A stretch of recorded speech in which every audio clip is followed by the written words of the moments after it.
কি করেছিল জানো? গাছ থেকে কলা পেড়ে কলা শাঁসগুলো ফেলে দিয়ে খসাগুলো কৃষ্ণকে খাইয়ে দিয়েছে।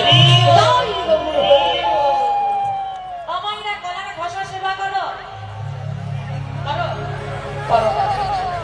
কে করে? হ্যাঁ, গরু। গাভী জাতি কলার খসা খায় না? কলা কেন, সব শাকসবজির খসা দিই, তাই তো। বাসি খাবার কি খায় আমরা? আলুগুলো আমাদের বাসি হলে গাভী, তাই তো। আর যেগুলো বাতিলের খাতায়, সব ফসলগুলো আমার, খসাগুলো তার। চাল খাচ্ছি আমি, ওই খড়গুলো আর গুঁড়োগুলো দিয়ে এসেছি গাভীকে।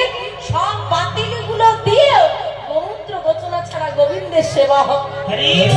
সব আলোগুলো খেয়েও গৌর বলে কাঁদতে বল। মরে গেলে আমাদের মরে যায় দিয়ে তো বাবা পুড়িয়ে ফেলে রেখে দেবে রোদে।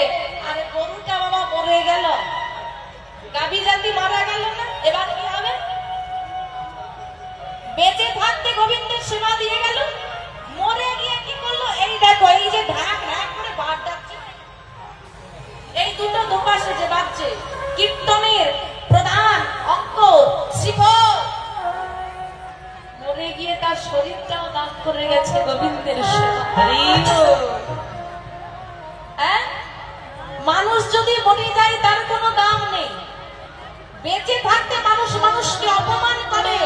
গাভী জাতি মাতৃ জাতি, গরুকে কোনোদিন অপমান করো না, আঘাত করো না। কেন বলি? বেঁচে থাকতে তো তুমি মারতে পারবে না।